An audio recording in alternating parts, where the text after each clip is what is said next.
Hi, I'm Ted Manning with the Canadian Association of the Club of Rome, and I'm delighted to welcome you to one of the more significant international conflags that we're pulling together. We've managed to convince one of the co-presidents of the Club of Rome International to meet with us, along with a number of eminent members from other clubs of Rome in Mexico, in Argentina, and we are going to give everybody a shot at this, talking to each other and to Sandrine at the end of the program. So I'm going to turn you over now to Anitra Thorhog, who is the co-president of the American Association, and she's going to do the honors to orchestrate Sandrine and introduce her. Anitra. Thank you, Ted.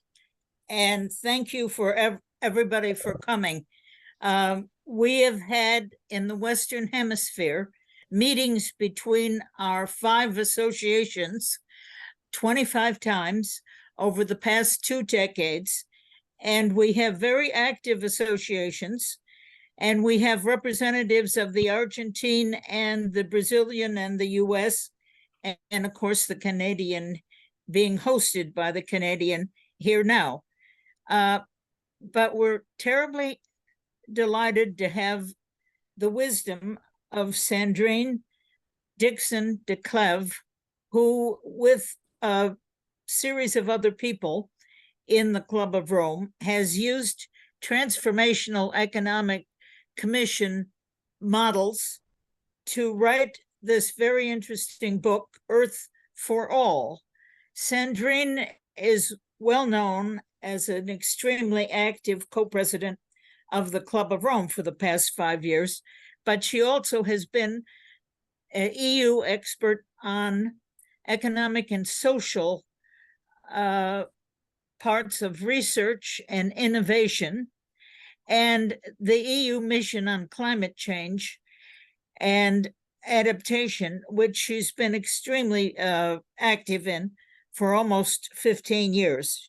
She's been a faculty at Cambridge Institute for Sustainability Leadership, and we're extremely happy to have her. She is in Geneva, Switzerland, at a fundraising meeting for this Club of Rome, so we will have to depart with her at 2:15, which means a very abbreviated and succinct understanding of what she's going to say and of our questions, which will happen at the end of her presentation. Sandrine, take it away.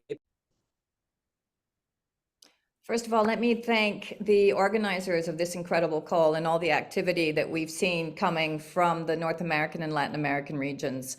You've been very active chapters of the Club of Rome, and really it's a pleasure to be with all of you this evening for me here in Geneva. What I want to speak to you about today is how we came to publish Earth4All, a Survival Guide for Humanity.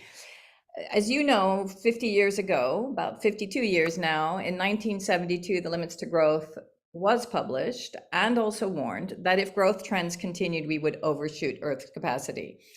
And what we're seeing now in the 2020s, and what we felt was so important when we were going to mark the publication of The Limits to Growth, was to talk about the crises, the wicked problems that were facing us, and yet come up with scenarios and solutions that could enable us to very much demonstrate that, one, the situation that we're in today is an emergency, and two, that if we do start to act now, we actually can get ourselves to a certain degree out of the mess that we've created. It will take some time. We're not pretending that this is going to be right away. We felt it was very important when we put together the team for Earth4All that we use the system dynamic modeling and the systems approach that was obviously introduced in The Limits to Growth, and that was undertaken by the incredible MIT team under the leadership of Donella Meadows and Dennis Meadows. We also felt that as we still had Jürgen Randers with us, and after many conversations with Dennis, that we should continue to work with Jürgen Randers through his Earth4 model and apply it to the limits to growth, to indicate, as I said, that there's still time to change course, that we could find certain pathways that could steer humanity away from the social and ecological collapse that we're seeing around us. If you look at what's happened since 1972 and the limits to growth, we clearly all know that predictions have become a reality. And what I think is interesting is when you draw a line through actually where we are in terms of 1972 and to now where we are, you can see the exponential impacts of carbon dioxide emissions in the atmosphere, population growth, nitrous oxide, real GDP that has grown but is really starting to decrease after 2010, and all of the other environmental impacts that we know so clearly, also through the work that has been undertaken on the planetary boundaries. So what we wanted to do was take into consideration the reality of what we saw around us. And as you can see, even the World Economic Forum is now clearly indicating, and have done some systems work, where they see the interconnections between social impacts, environmental impacts, and also the impact of AI, of digitalization, geopolitical impacts, etc. But the clear risks that are predicted through actually the analysis that have come out of the WEF match very clearly, as you will see, some of the risks that we're starting to see both from 2 years from now to 10 years from now, in terms of the social risks, the environmental risks, and the geopolitical risks. And most of these risks are coming from the material footprint that we have. We clearly have seen that the percentage of CO2 emissions by world population are coming from the wealthiest, the Western nations, that this is also coming from the richest 10% within those nations, and that that material footprint is very much also dependent on purging and using natural resources from the rest of the world, or what we call at the Club of Rome, most of the world. So the poorest 50% is responsible for only around 10% of total lifestyle consumption emissions. And so within Earth4All, we've taken our analysis of the material footprint. We've looked at the planetary boundaries work, where we know that we have to stay within a safe operating space. And we know that we need to absolutely look at the urgency of the collision that we're starting to see potentially with an iceberg. It takes very little time to collide, in particular when you take into consideration that we've now surpassed 6 out of the 9 planetary boundaries, and the compound effects that we're seeing from the pandemic and from growing social tension, wars, and climate change. So for us, when we worked with the model, and when the modeling team, which was a composite actually of the Norwegian Business School modeling team under Jürgen Randers' direction and Per Espen Stoknes, both of them members of the club, but obviously Jürgen Randers having been part of the original team working with Dennis and Dana Meadows, and also the work of the Planetary Boundaries team from the Stockholm Resilience Centre and also from the Potsdam Institute. But we brought through that modeling with the economists that we have within the Club of Rome, but also outside of the Club of Rome, that very much are already looking at transformational economics. So those that are talking about well-being economics, mission economies, green growth, post-growth, donut economics, and beyond GDP, trying to look at different models. And as Kate Rayworth so clearly said to me, we don't necessarily need to use the donut, but let's at least take into consideration the possible indicators that we need to buffer actually productivity and GDP growth, and that will enable us to stay within that safe operating space. So shifting from that extractive GDP-based economy, accounting for the social and environmental risks and financial and economic decision-making, expanding our perspective of public goods, and socializing the rewards of environmental and social commons. So both including the externalities, but also placing a value on these externalities across our budgets, across our accounts, and also within our existing financial architecture. Correct the inequity between high and low income countries by international finance and trade systems. And very importantly, and this is a conversation that we just had with some of the members offline, increasing the agency of women and workers to drive the direction of the economy so that we move out of the current transactional economy and the over-financialization of the economy back into an economy that services people, planet, and prosperity. Oh, sorry, I don't know what's happening. Yeah, there we go. Next. Okay, so this led us to, once we had done this system dynamic modeling, and you can see the interrelationships and some of the indicators that we used, but many more. This is just one of the spaghettis, as Per Espen will indicate, we used. The Transformational Economics Commission, which then stress tested some of the results from that modeling, and actually Hunter is on the call. She was part of that Transformational Economics Commission, but also commissioners coming from most of the world, because one of the clear indicators that we had received when we wanted to do this work was to ensure that we had more representation from the Global South, and in particular thought leaders and economists from the Global South. That this would be turned then into what we hoped would be some core turnarounds. And you'll see that we've landed on 5.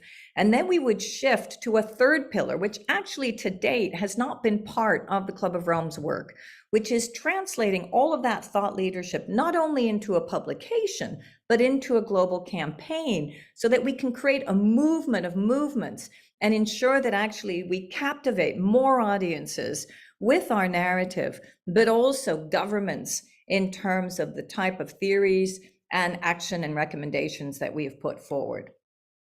So the Earth4All model is really based on 7 key principles. And these are the inputs that have gone in. 1, to address inequality. So we investigate the distributional effects in terms of owner and worker share of output from both private investment and public sector activities. And we very much look at the way in which distributional patterns have truly led to not proper wealth distribution nor trickle down. We look at obviously ecological factors and include the wider effect of the human economy on the main planetary boundaries, so climate, nutrients, forests, and biodiversity, and then the impact of the natural boundaries on economic development and their complex feedback effects. We look at the public sector and the importance of the public sector. So we model an active public sector with public infrastructure capacity, welfare policies, and active climate change mitigation policies, which come from Mariana Mazzucato in particular, based out of the UK. But what's very important also in the public sector is you have to remember that we were doing this work during COVID. And we could already see right before our eyes that transformation was happening at the government level, because actually the public sector had to become more active in order to ensure that we actually protected most citizens within a country. We also addressed finance, and as I indicated, the over-financialization of the economy, but also the fact that the finance architecture today does not service people, planet, and prosperity, and definitely is inequitable when it comes to the needs of most of the world. And then we addressed, of course, labor, and looking at how we can have a stop to and a stimulation of 10-year unemployment cycles, getting away from unemployment, back into employment, looking at the macroeconomic consequences, looking even at income dividend or universal basic incomes, and seeing what exactly actually we could put in place. And you'll see that we landed on a particular recommendation around universal basic dividends. Then we also look at population. And in contrast to the UN statistical approach, we have endogenous population dynamics affected by investment levels in public spending, education, and income levels. Interestingly, and there has been some pushback on some of the population scenarios and figures that have come out of the work, predominantly because population actually does go down. But what's interesting is that new updated UN research and research across the globe is starting to show very similar patterns. And that is predominantly because of climate effects, because of growing demographical issues, and obviously growing older population, but less births in most of the Western countries. And so we could actually take into consideration the fact that we may have less issues with regard to population growth than we actually thought, for all the wrong reasons, by the way. And then well-being, we integrate a well-being index and social tension index as a function of GDP, unemployment, income inequality, debt burden, government services, etc.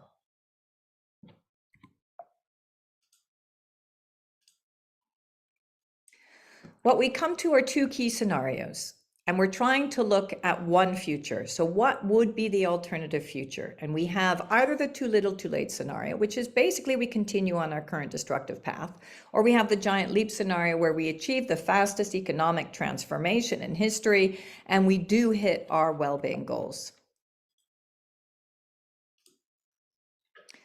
To do actually that, to get into that scenario of the giant leap, we have 5 global turnarounds which are needed. One is to transform and accelerate human development in low-income countries by reforming the international and financial trade system. 2 is to transform wealth distribution by ensuring the wealthiest 10% have no more than 40% of national income. So we're both looking at poverty and inequality as fundamentally important in terms of shifting this pathway that we currently have towards destruction, the too little too late. We transform our energy systems to have emissions of greenhouse gases every decade. We transform agriculture and the food system, which must become regenerative and nature positive.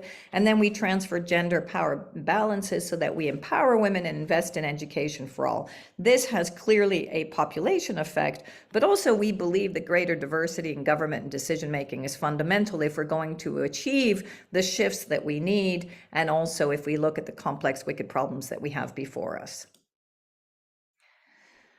For that, we have 15 policy actions. You can see three under each of the 5 key turnarounds. In terms of the gross inequality, we look at the wealthiest 10%, which currently take up 40% of national incomes. And that is actually what we would want, rather than 60 or 80%, which is the current calculation in most countries. We look at ending poverty through reform of the international financial system, lifting 3 to 4 billion people out of poverty. And that is very much also expanding the policy and the fiscal space, both at the international level and at the domestic level. Empowering women to address full gender equity by 2050 through pensions, female leadership, jobs, and education for all, and then transforming the food system and transitioning to clean energy. And we know most of these. In terms of transforming the food system, and obviously Hunter will be the first to say it, but even all my work working with the clean energy, we've known most of these solutions. So we're not reinventing the wheel here. We're just basically saying that these 5 need to work together, that equity and poverty are the key turnarounds that we have to focus on in order to truly get ourselves into a well-being economy and into a well-being space. And that is really the focus also of the giant leap. So if you look at the too little too late scenario, basically what happens in terms of the main trends is that poverty reaches 0 only around 2100. So before then, we're going to see huge social tension growth, well-being actually plummeting, and we're going to see that really there could be instability, social unrest, et cetera, et cetera. Whereas in terms of the human footprint, we also see that we go to at least 2.5. And by the way, some of the calculations were 3 to 4 degrees rise minimum. So we have both the compound effects of the social tensions, the poverty, and obviously climate change, which will only increase and get worse. In terms of the giant leap scenario, poverty reaches 0 around 2050. So we're guaranteeing 15,000 per person per year as a base income, and well-being rises. What we see also is that temperature stabilizes at below 2 degrees, but again, this will take some time. And that temperature plummet will only come starting in 2040, could probably around 2050, and in some cases could even reach 2070, depending on the level of the giant leap scenario which is implemented. So this is obviously all of the interactions that have come to the giant leap scenario and why we have focused on these key turnarounds. But what's important is that we've noticed that the speed of action on the planetary boundaries is a function of the speed of action on inequality and poverty. And this is very important because even Johan Rockström, who many of you know, is really the climate rock star who continuously talks about the planetary boundaries. Even he was floored by this result. Even he came back and said, Sandrine, I cannot believe that actually it is these two key turnarounds that are going to create the most unrest, that are going to make it most difficult for us to even reach our carbon objectives. So that is why it's so important that the giant leap functions both as a potential scenario that will reduce CO2 emissions from energy and industry, and you can see here the differentiator between the too little, too late and the giant leap, but also that we focus on the poverty turnaround, that this is crucial and that we take into consideration all of these new indicators and these bold actions which are fundamental, that we remove the constraints on low and middle income countries to tackle the dual challenges of climate change and poverty, and that this needs to be done urgently. And if we see how poverty can be drastically reduced, and by the way, this is what actually was the greatest message resonating at the conversations that I had in the UN 2 weeks ago at the UN General Assembly, and also at the stocktaking of the SDGs at the SDG Summit.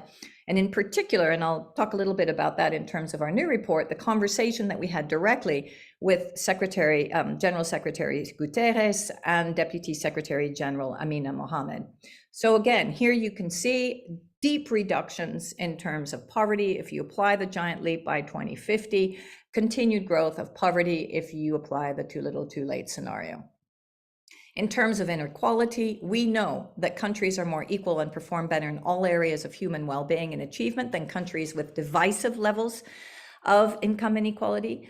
More equal countries, more egalitarian countries actually enhance trust, education, social mobility, longevity, health, obesity. So there are a series of knock-on effects, positive knock-on effects, when we actually have more equality. And we've seen this across the Scandinavian countries. This is why it is so worrying to see the shift in some of our Scandinavian friends who are now moving towards populistic governments.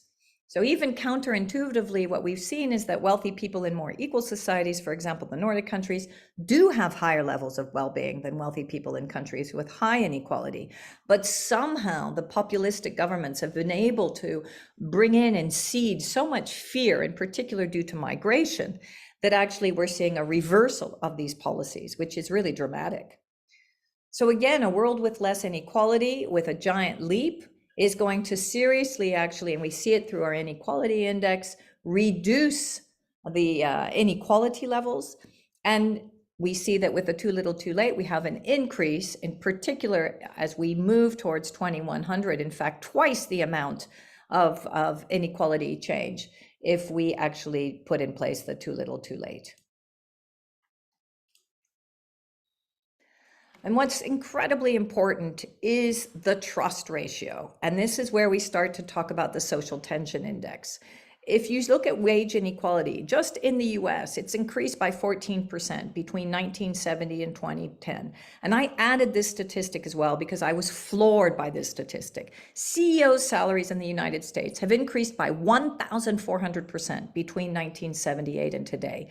Having grown up in San Francisco and seeing the state now of most of our West Coast cities where homelessness is so prevalent, and yet in an area where we see Silicon Valley, the IT industry, making such profits on the back of increasing poverty, I really believe that this is a dramatic change of events and has only continued since the 1970s.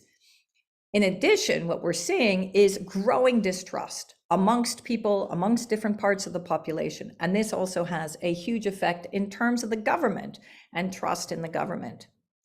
So if you look at the critical feedback loop, an action on planetary boundaries is a function actually of action on inequality and poverty. You can see that if we don't have a high level of public action, if we don't have the food and energy shift, and that the level of inequality and poverty is not actually reduced, then we will have a growing level of social tension. So social trust influences the political space. It's fundamental. And this, of course, is available for transformative public action. It also is very important to see, can we get the state increasingly, not from a communistic perspective? I was just in the US at a retreat talking about well-being economies, and I was warned that I couldn't talk about collective well-being because collective well-being was perceived as a communist proposal rather than actually well-being for more people than currently have well-being.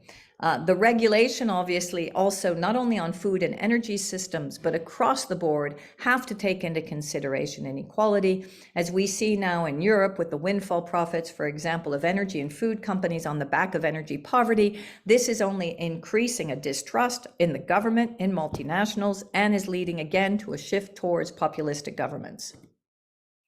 So reduced social tension is absolutely fundamental. It's one of the key points that come out of Earth4All.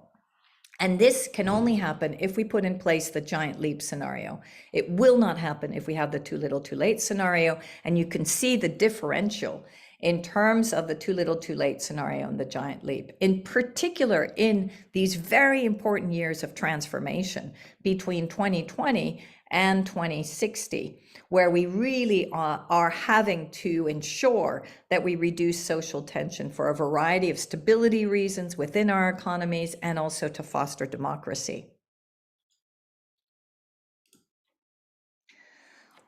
One of the ways in which we've addressed this is to look at rentier capitalism and to come up with solutions where the economy comes back to servicing people, planet, and prosperity. Because right now we believe that the economy is organized around production, consumption, and exchange, that money is made on money, and that the shifting value of various assets from stocks and bonds to real estate to intellectual property and crypto. So basically, our economy has become transactional. It is predominantly servicing shareholder value, and it is no longer servicing people, planet, or prosperity, and very much is not servicing people.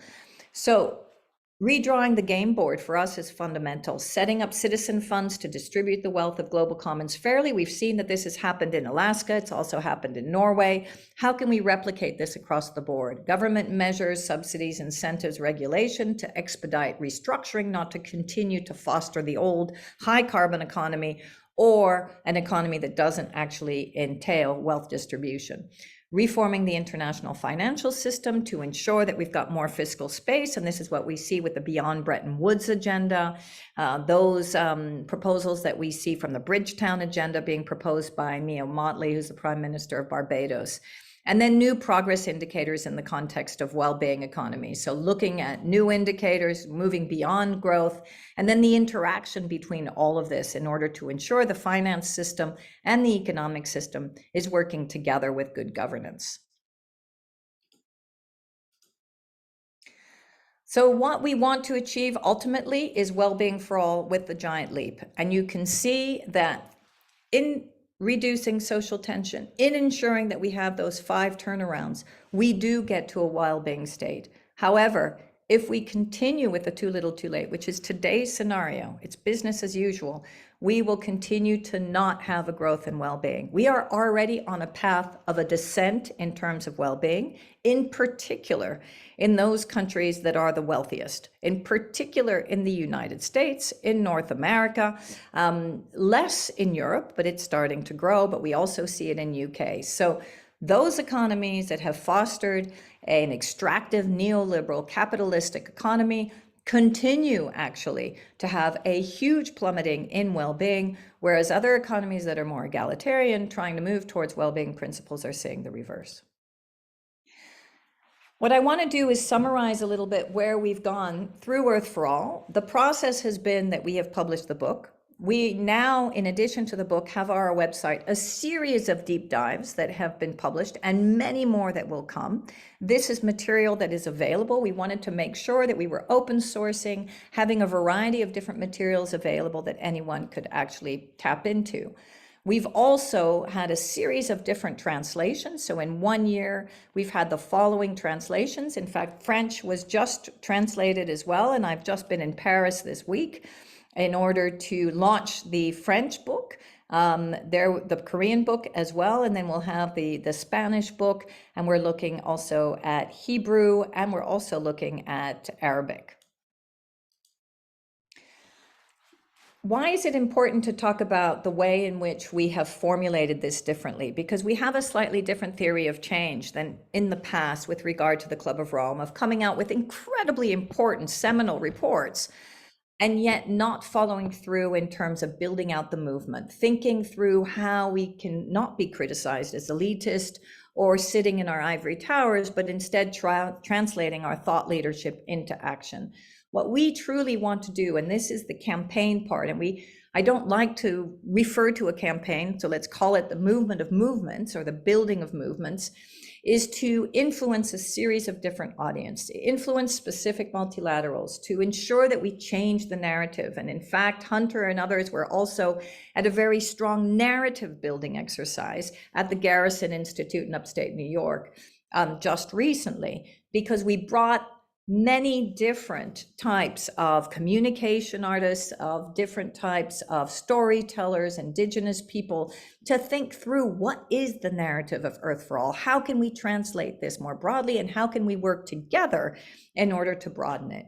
We're delivering national campaigns. We're already working, believe it or not, with the Ukraine, and have been speaking to the Ukraine. In fact, we just got an email today saying that they would like us to go ahead and apply the system dynamic modeling to rebuilding the Ukraine in a sustainable manner. But we've also been speaking to the Austrian government, to the Kenyan government, and the island state of Vanuatu, also around how they can use the system dynamic modeling.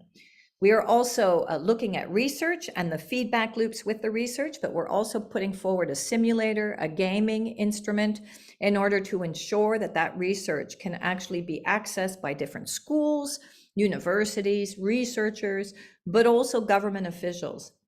And what we also want to do is spark a global conversation, in addition to starting to have a series of citizen assemblies and surveys. And so I'm quickly going to run through this global conversation, because what we did was we presented actually SDG4All, Strategic Scenarios, a brand new report that has come out actually only a month ago, to the Secretary General and his entire team. So all of the heads of the UN agencies. I was lucky enough and honored enough to be asked to come into the room and to present this report, because what it does in this stock-taking exercise of the SDGs, and we know that we have a history across the Club of Rome of criticizing the SDGs, because the SDGs has merely become a checklist. So we wanted to very clearly indicate that not only are the SDGs a checklist, but that actually, if you look at the system dynamic modeling and you apply it to the SDGs, we can see some real problems in terms of being stuck in the too little too late scenario and not moving to the giant leap. Here are some of the policy interventions that we've actually proposed in terms of ensuring that we meet the poverty turnaround, the inequality turnaround, the empowerment turnaround, the food turnaround, and the energy turnaround. We've clustered the SDGs across these different turnarounds, and our incredible modeling team, this time actually mostly run by the Stockholm Resilience Centre and David Kolsta, have looked at, when you cluster these, what then could be the policy levers that would enable us within an SDG context to take into consideration a real shift. You can see, and I'll just do the poverty turnaround, that we need to expand the fiscal space. And we've been calling for this in terms of debt cancellation, SDRs, and also looking at the way in which the Global South is integrated across the Bretton Woods institutions in a very different way. One of the best news, I think, coming out of the G20 is that the African Union, for example, has been allowed to come into the G20, is now fundamentally at the same level as the European Union. We're looking at the global financial architecture. We have to address trade deficits, because we know that this does not create the fiscal space for most of the countries to shift, especially low-income countries, into a low-carbon economy and to take into consideration poverty and inequality. Obviously, clean technology and leapfrogging and new economic indicators. And so we have a series of different policy interventions that we have put forward. What we've done then is we've shown exactly how this matches up, both in terms of the system dynamic modeling and our too little too late and our giant leap scenarios, but also in terms of the low and high thresholds in the SDGs. And what we see is, first, before I get into these few graphics, is two key red flags. One is that in terms of greenhouse gas emissions, we will not plateau at the current rate, so SDG 13, until actually 2070. And in terms of gender equality, we will not actually meet our gender equality goals for another 250 years if we continue at this pace. So I'm just going to quickly run you through, in the interest of time, because I want to be able to take questions before I have to leave, in terms of how we've done this. Because what's happened is that we were, luckily enough, so compelling that the Secretary General and the Deputy Secretary General asked us to work with their new Futures Lab to prepare the Summit of the Future next September, and to apply SDG for all in our thinking and the system dynamic modeling to two key macro regions, to Africa and to Latin America. And this is where Sylvia and obviously other members from our African chapter, but also those that we've been working through the Transformational Economics Commission, we would really like to work with our chapters, with the broader group of economists and scientists that we have, in order to ensure that we have the right data and the right indicators to put together the right system dynamic modeling that we actually need. So if I move now just to show you the next, for example, few sustainable cities and communities, you can see here that if we apply too little too late, emissions are slowly trending downwards, but too slow to prevent devastating risks. And emissions are dramatically reduced if we actually apply the giant leap. But still, we see that we're still going to have emissions that are going to be with us and will only enable us to get to about 2 degrees around 2040, 2050. So, this is still a key issue in terms of even applying the giant leap, and a total plateau, as I said, in terms of 2050. So at least we get below the red threshold. However, in the too little too late scenario, we don't even get below the red threshold until much later. And then in terms of the average well-being index, again, well-being drops and increased inequality and global warming are going to continue to go up.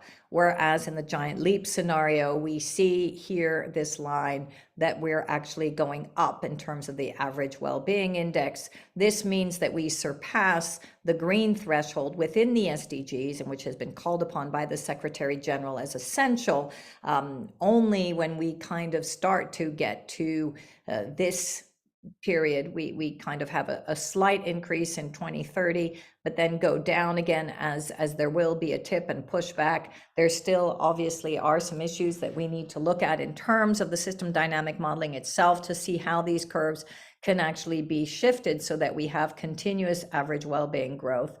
But we do see, in any case, as always, and we see the same with GDP, that there's always fluctuations as you move forward. By the way, we also need to take into consideration, and we have not done that, the compound effects of continued polycrises. For example, if we continue to have pandemics, and we know we will, if we continue to have the interrelationship between greenhouse gas emissions, pandemics, and wars, which we saw very clearly hit, in particular, the European economy and the African economy with the Ukrainian invasion. Social tension, you can see similar types of results. So trends upwards in terms of too little too late. So this is not good, reaching alarming levels. And then giant leap, upward trend halts in 2025 and plateaus around current levels, dipping slightly by 2050. Increasing social tension, though, we do see that we're not all the way down in terms of the high threshold. So, we're not going to get in terms of social tension all the way down here in 2050. So in the high threshold for the SDGs, because we know that we will continue to have impacts from greenhouse gas emissions. And in this case, potentially, we will have the pandemics, which will, of course, have impacts also on social tension. So we fundamentally believe, and I must say with the team, I am absolutely gobsmacked at the impact that we've had with Earth4All. I think we were really, truly ready to once again be called the Doomsday Club. But what we did see was that actually from a variety of different audiences, whether it be the press, where we've had very minimal bad press, and we've had 700 articles across the globe, or whether it be governments, all the way to citizens who have decided to actually use our scenarios for inspiration for festivals, for a European youth symphony, for the choreography of different dance troupes, et cetera, to students who want to join the movement, or to even governments who are asking us to work with them to rethink through their economies. We can see that we've actually had an impact. So the shock is clear. And I think the only problem is obviously, we haven't tapped enough into the subconsciousness of the global pandemic. The urgency is there, and we've got the Secretary General talking about a planetary emergency all the time. We've got most heads of state understanding that we've got climate change impacting all of our countries, and in particular, very importantly, more and more in the West, which is fundamental so that we understand that this is a global issue and not just very far away in countries that we have little to do with.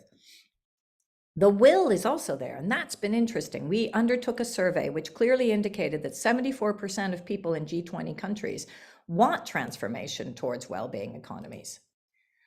So this is the moment where we can truly build on Earth4All and on this movement. And I very much look forward to speaking to you and seeing what your reflections are and your reactions to this presentation. Thank you so much, Sandrine. This was a magnificent run through in a very short period of time, and it leaves us breathless. We have some regional people who would be very interested in asking you some questions. First of all, Gerardo Gil Valdivia, if he could turn on his microphone and his video, is the president and has been the president for some 2 decades of the Mexican Association for the Club of Rome. Gerardo, can I get you to come back to your microphone? Thank you. Yeah, thank you. Thank you very much. It has been a great presentation.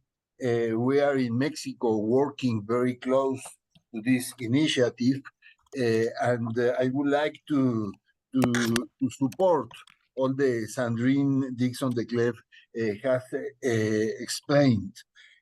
I would like to invite Sandrine to have a conference with the Colegio Nacional, which is the board of the most important scientifics in Mexico from all over the disciplines, and also with the Mexican chapter of the Club of Rome, and we work very close to them. And by the way, I'm going to the a global meeting of the Emerging Markets Forum next week in Marrakech, and I think this topic should be discussed over there. Thank you very much for this presentation. Sandrine, would you like to reply to that? Absolutely, Gerardo, I would love to come. Let's see if we can make that work. And I agree that these conversations need to be integrated at all levels. Again, I was very shocked to see how much the Secretary General took on board our thinking, and will be integrating this into the Summit of the Future. If we can influence more governments and demonstrate to them that actually there are alternative futures, but also that we need to move towards action, then maybe we can move forward. But as is indicated in the chat, by the way, I'm not naive. I think none of us are naive. We've understood the importance of both geopolitics and political governance, and the big issues that we have right now in terms of our democracies being turned into circuses, whether it be the Trump circus or whether it be some of the new right-wing European politicians. So I really believe that we need to work very hard as a Club of Rome, but also with our own networks to ensure that we do not move towards the radical right or the radical left. Excellent.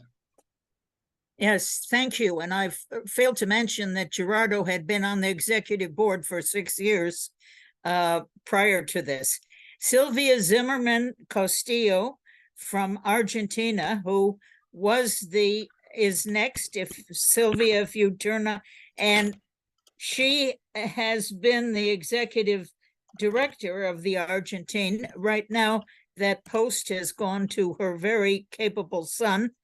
And she has a question for you, Sandrine. Not really a question, but first of all, thank you, Sandrine, because you have been so clear and so propitious, mostly for Argentina. As you may know, that we are having here the translation into Spanish of this excellent work, and that will appear next December by the Fondo de Cultura Económica, and we will be delighted to have you in the next book fair in Argentina. We are working on that to have you here maybe April, May, that is the time of the book fair. I know that we are already, Gonzalo is already working, I think, with Till, the possibility of a national engagement program with the book here in Argentina, where the scenario is catastrophic, as you may know, and we are having even the possibility of a new president in a very extreme right that had already had already expressed his position against the Club of Rome. So we have a great deal of work to do here in Argentina. Thank you very much, Sandrine. Thank you so much, Sylvia. And again, would love to try to come. I think again, in all cases, we need to plan in advance. And we're so pleased and profoundly grateful for the work that you're doing now in translating the book. And one of your Argentinian citizens, a young, lovely man who joined us actually at the Garrison, who's a communicator and an influencer, highlighted the fact that the Club of Rome has been demonized in Argentina by one of the radical right candidates. And I think you and I need to speak about whether we should respond. I think for the moment, your lovely son has indicated that we should not.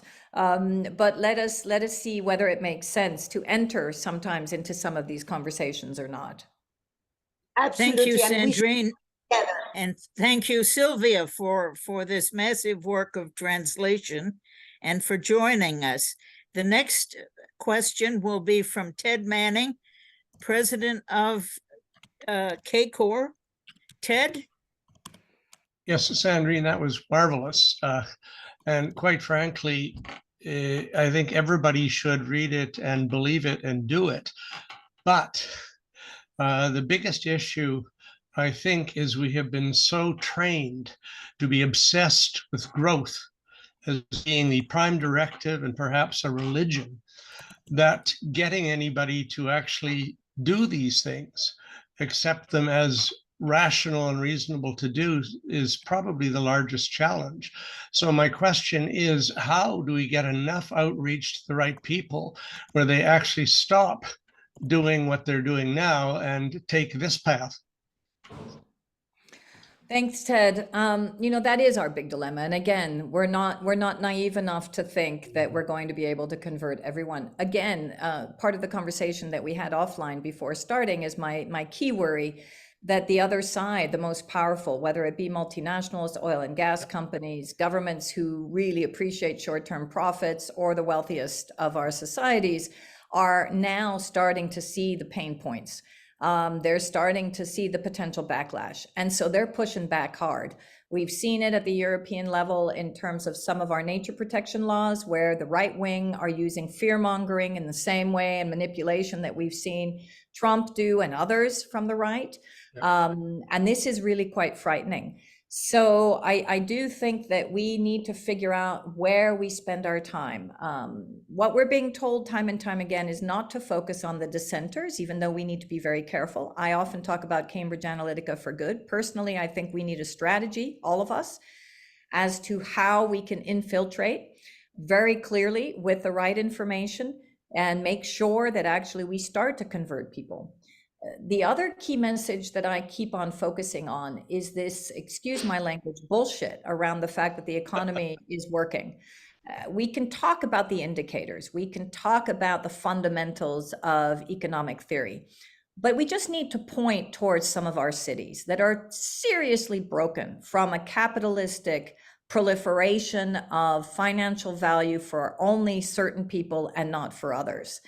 And I think that when you start to talk in those terms, you don't get a lot of pushback. I mean, if you look at what's happening in San Francisco, if you look at what's happening in Seattle, if you look at what's happening in Portland, if you look at what's happening in Vancouver, we have increasing populations of homelessness.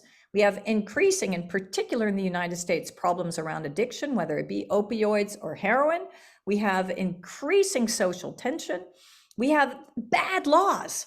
I mean, absolutely ridiculous governance when you look at the new shoplifting law, actually, in San Francisco, which is enabling citizens to shoplift up to $1,000 before they actually get pulled in to jail, simply because we have too many people in our jails, rather than thinking about a welfare net. What kind of ludicrous idea is this? The fact that I'm being told that I can't even talk about collective action or collective well-being because that is perceived as communistic. I think we need to come back to really talking to people's pain, getting to people where they are.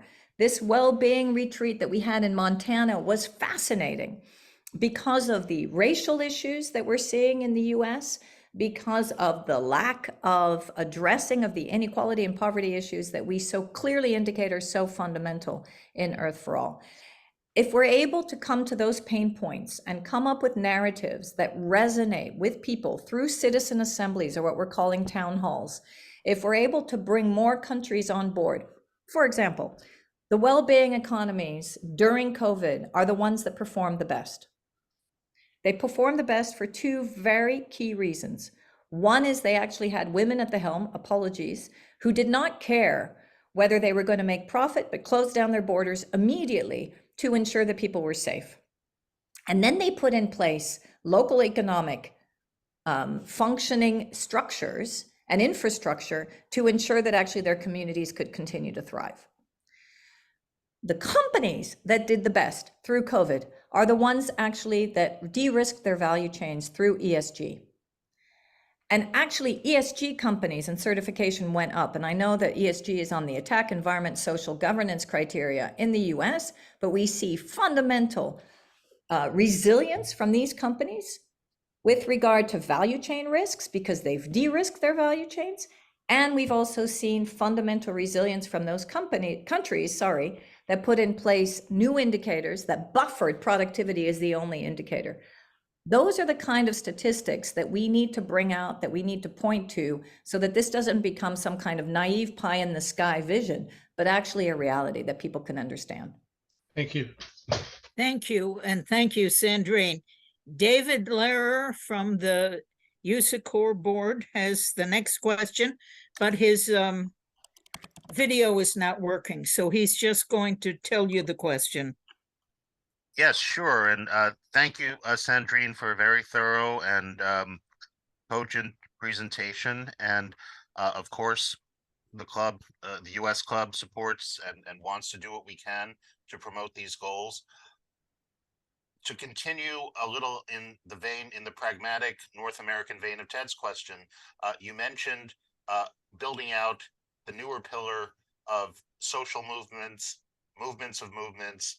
And really, that is the lever of change. You know, you can do policy work, you can do legislation, you can try to intervene in markets, you can try to build technology, but it's really, there are a few things that beat individual behavioral change and shifts in attitude.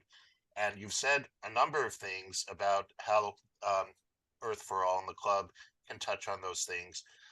is there further thinking about that, about collaboration with these nascent and even now developing movements? We see the younger generation coming of age. It's top of mind for them. It's not necessarily clear how that's going to translate into impact. But what else? What could the club and the national chapters reasonably do to help promote what really is, it has to be population wide, this kind of change. It's not going to come from elites. Elites cause the problem. So any other further thoughts on this? Thank you for your question, David. Absolutely. So as you may know, we have the 50%, which is our youth action, and is developing into a very large group of young people who support the Club of Rome. But beyond the 50%, when I go out and do speeches, and I've gone to many conferences, my schedule, I did not plan for Earth4All to go viral, and it really has. So if I'm totally overloaded, and poor Anitra can tell you that it was very difficult to even get me to do this, it's because we're being summoned to all of these incredible conferences, many of which are with youth. The Beyond Growth conference in Europe had 1,000 youth for 4 days in the European Parliament who joined all the different sessions that we were part of and others were part of. We all, for example, who are promoting obviously a well-being economy. So we are absolutely engaging with youth. We have a youth lead actually also in Earth4All.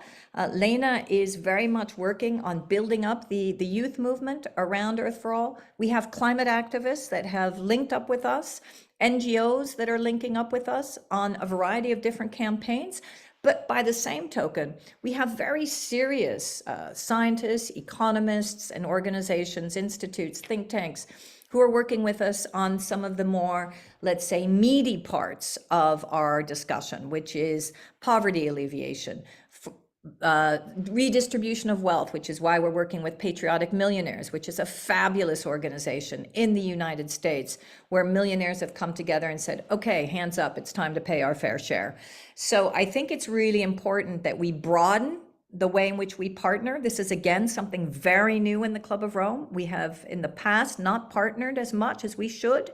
And taking into consideration exactly what you say, David, that we cannot stay in our ivory tower, that we must translate all the incredible wisdom that we have in the Club of Rome and all of its members and in all of its chapters into core action that we can really pursue, and narratives and messages that will work with different audiences.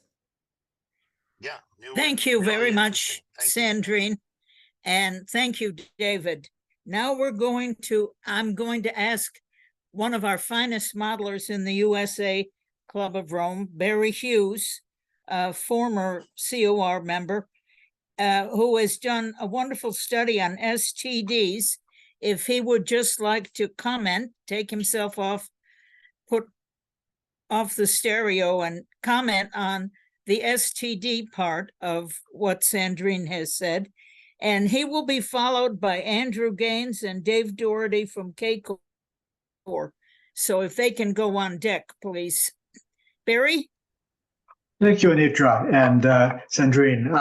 I apologize. I came in late because I was restricted by other obligations this morning. And so I missed a good part of your presentation.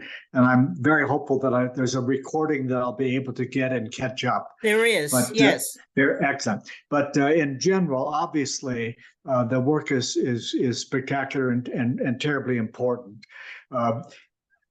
Anitra was kind enough to suggest that my group at the University of Denver around a simulation called International Futures, or IFS, is similar and overlapping in many ways with the Earth4All initiative.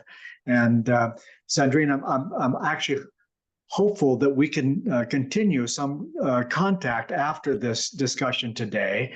And I'd like to share some of the work we have done looking at the same issues in terms of the interaction of climate change, and scenarios, alternative scenarios around it, and major issues, including obviously poverty reduction, but across socioeconomic development generally, health, education, women's position in societies, all the rest of that. So there's a considerable amount of overlap, and I'd really love to pursue that conversation with you. So thank you, and I look forward to catching up with the full recording and hopefully to having some ongoing contact. Thank you so much, Barry. I would love to do that. And why don't we hook up with Till and the rest of the modeling team and look at what some of the work that you're doing and make sure that we are fully aware of what you're doing, especially as we move through to the next stage. So, you know, I really see this, as I said, we already have 3 pillars in Earth4All. One is the modeling, the other is the stress testing exercise with the Transformational Economics Commission, and the third is the movement building. And that is fundamental. But we also have this constant interrelationship between all 3, rethinking through the model, looking at new indicators, bringing in macro regions, trying to really get into the granularity of some of the local. I see that, for example, David in the chat is asking about local action. So we are clearly working with a variety, whether it be the donut labs, whether it be We All, and others at the local level, but also at the national level. We're starting to get more granular. So anything that you can do to bring in some of your thinking and that we could enhance our thinking, absolutely fully open to that. And likewise, what you can do to enhance our thinking and our connections with the UN and other organizations, I look forward to. We'll follow up. Wonderful. Thank you. Thank you, both of you. And I would like to say, in terms of poverty alleviation, the project that John Gilmore and Mamfella and I have been working on has finally gone international today. This week, they're in Zimbabwe with the Ashoka Foundation, having gone to Zambia and Madagascar, and they are taking the wonderful LEAP, which is the poverty alleviation system of John Gilmore and Mamfella, The teaching, schools. yes, the sets of schools that they have founded for 20 years in South Africa, taking them to the Southern Cone. And that happened today. So we have large leaps, as you say in your forward, in the poverty alleviation. Nice. Yes. Nice, Anitra. I like that link. Thank you for that. So Andrew Gaines from COR. Andrew? Yes.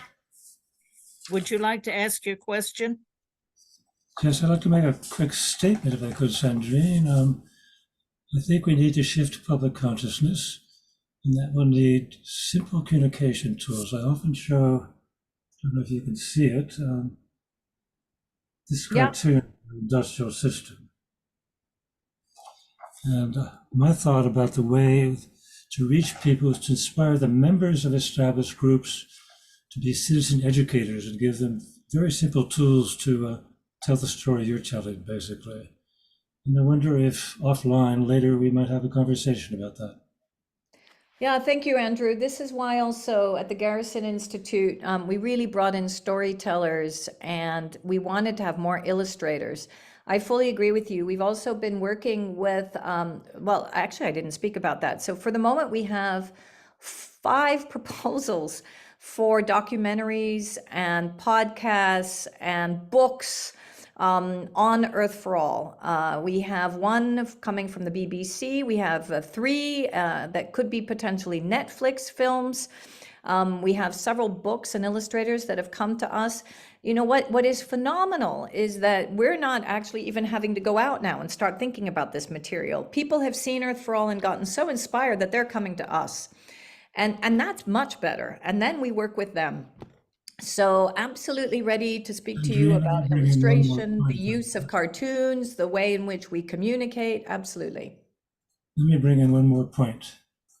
Dave Doherty, would you like to ask your question now? Sorry, Andrew. I think Anitra is trying to run a tight ship because we have I'm the trying to amount of get time. you out of this time. I appreciate it, can. Anitra. Thank you very much for that. And Give I me said one more nobody moment. comes back with the second question. Dave, And give me just one more moment, if you would. Can you do that? well, Very quickly, Andrew, because I think David has a Yes. question. Your books don't reach the general populace. The videos will not reach the general populace. Our challenge is to engage the unengaged, and that's what I address. Okay, so let's have a conversation on that. Thank you very much. Oh, good. Dave, Sure. I hope the book that I wrote, it will reach the general populace, but it certainly hasn't taken off yet. The title is behind me. I would like to know what you estimate the probability to be, and you could give different timeframes if you wish, that more than half of countries would adopt the Earth-for-All approach. Yeah, thank you, Dave. I appreciate that. I have absolutely no clue. I'm not going to pretend that I mean, put out some kind of pie in the sky, you know, put my finger out there. I am hopeful that not only our book and not only our proposals, but so many others that are starting to come together. And by the way, the worst thing we can do is fight against each other. Those of us who believe that there is a shift needed, but might be pushing more for absolutely no growth, degrowth, as I said, or the donut, or any other theory of change. Because the other side has a very simple theory. We just continue until the cows come home and we don't care. So we need to get much more aligned in terms of our narrative. We need to stop fighting each other. And when I say we, I mean the broader group of organizations, of think tanks, of economists who have moved beyond neoliberal economic theory and who very much believe that we are in a planetary emergency. When you're in an emergency, you need to have a simple message. You need to ensure that you communicate it properly, and you need to understand your audience. So I am hopeful that we will get, and we are starting to make some movement in terms of governments. Maybe through our work also with the UN, we'll start to resonate across a broader group of governments, not only high-income countries, but low and medium-income countries.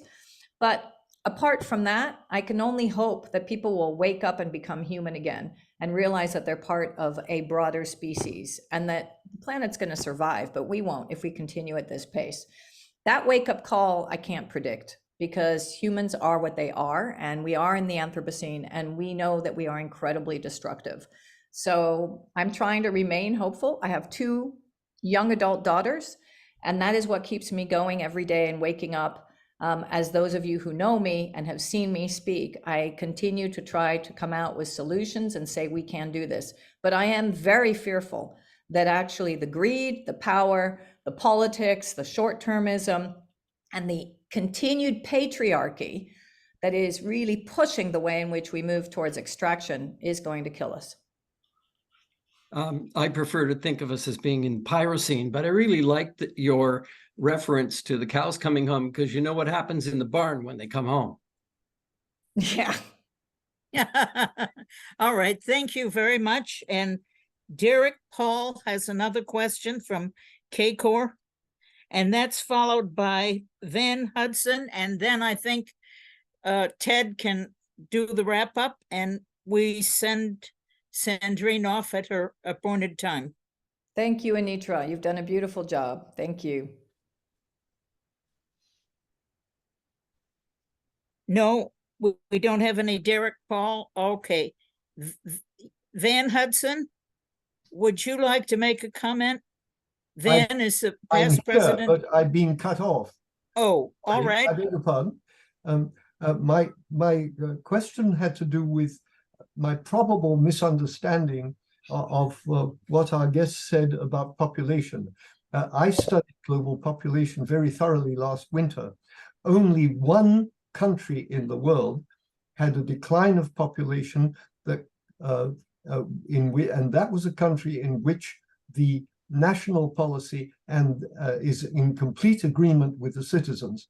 The next 5 large countries that had tiny declines of population, in 4 of the 5 cases, the leaders wanted to see, the prime ministers wanted to see an increase of birth rate in their country. So it strikes me that the population problem is not anywhere near being addressed appropriately. So very interesting question, and clearly there's a lot of controversy on this. What, as I was indicating, the UN population numbers are actually starting to see a decrease in 2030 and 2040, mostly because of climate catastrophes and pandemics, etc. So we do see population decreases because of impacts coming from the polycrisis. And that is what we predict also if we don't deal with this situation. Now, what we can hope is that part of the population decrease in most of the world is also induced with higher education, and that is where our population numbers also meet the impact numbers, which is positive social change towards more empowerment of women, access to education, and access to decision making. And that is where we very clearly indicate that there will be a decrease. Now, where we start to see issues is obviously, as I said, demographics. We do see a growing older population in Europe and the United States, whereas a decrease in birth rates in both many of those countries. We have seen a decrease in birth rate also in the United States, by the way, also because of fertility issues.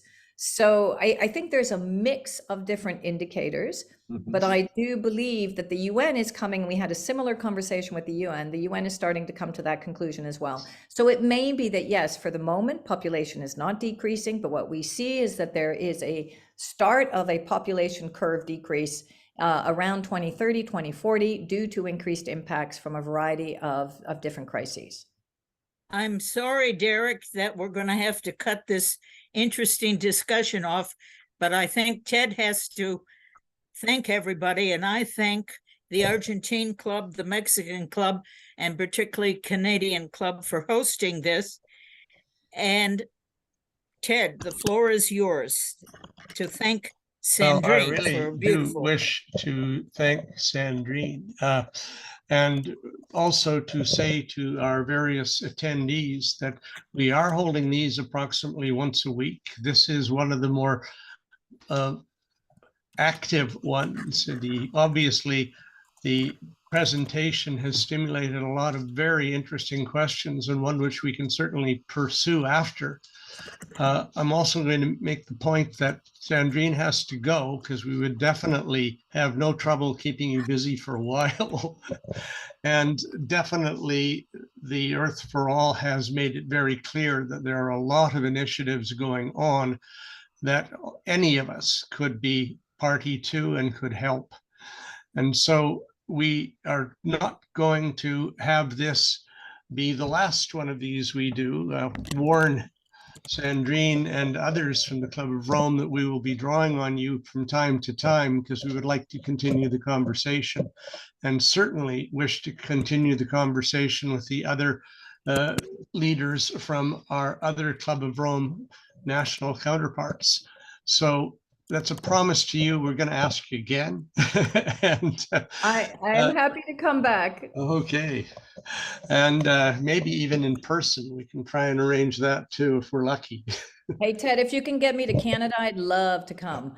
And got some really nice places, just it's almost getting too late. Next summer, where summer works fine, winter is a little more of a challenge.